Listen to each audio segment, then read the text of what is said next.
இந்த பராபவ தமிழ் புத்தாண்டு பிறக்கிறது அப்படிங்கிறது இந்த 2026வது வருஷத்தில் ஏப்ரல் மாதம் 14ஆம் தேதி செவ்வாய்க்கிழமை அன்றைக்கி ரிஷப லக்னத்தில் கும்ப ராசியில் சதயம் நட்சத்திரத்தில் புதிய தமிழ் புத்தாண்டு பிறக்கிறது. இந்த புதிய தமிழ் புத்தாண்டு பிறக்கிற போது ரிஷப லக்னம் அப்படின்னு சொன்னாலே காலபுருஷனுடைய 2வது ராசி. அப்போது அது நல்ல தனஸ்தானம் சொல்கிறோம். நல்ல தனவரவு வந்தால் மகிழ்ச்சியாக இருக்கும். நல்ல தனவரவை தரக்கூடிய லக்னம். அந்த லக்னத்துக்கு 2ஆம் இடத்துல குரு பகவான் இருக்கார். அதனால் இந்த ஆண்டுடைய பணவரவு எப்படி இருக்க போகிறதுனா ஆண்டுடைய பிற்பகுதியில் ஒரு நல்ல பணவரவு இருக்கும்.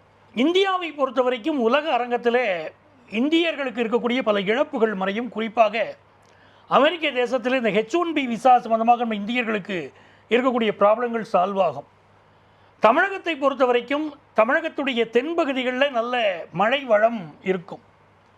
இந்த வெயில் சுட்டரிக்கிற வெயிலை பற்றி சொல்லாமல் விடக்கூடாது. இந்த ஆண்டு ஏப்ரல் மே மாதங்கள்லாம் கடுமையான வெயிலை நம்ம பார்க்கக்கூடிய அமைப்பு இருக்கும். தங்கத்தின் விலை அப்படின்னு எடுத்துக்கிட்டோம்னா குருவுடைய வீட்டில் சனி இருக்கிறதுனால ஆண்டு முழுவதுமே தங்கத்தின் விலையில் ஒரு ஃப்ளக்சுவேஷன் இருந்துக்கிட்டே இருக்கும். அப்படிப்பட்ட ஒரு அமைப்பு தான் காட்டி கொடுக்கிறது.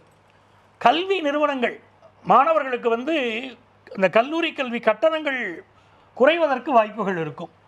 அப்போ ஆன்மீக விஷயங்களில் மக்களுடைய ஈடுபாடுகள் அதிகமாக இருக்கும். மத்திய மாநில அரசுகளுக்கிடையே ஒரு இணக்கமான உறவு இருக்கும் என்று நம்முடைய பஞ்சாங்கங்கள் குறிப்பிடுகின்றன. அப்போ நிறைய நல்ல விஷயங்களை இந்த ஆண்டு நம்ம எதிர்பார்க்கலாம்.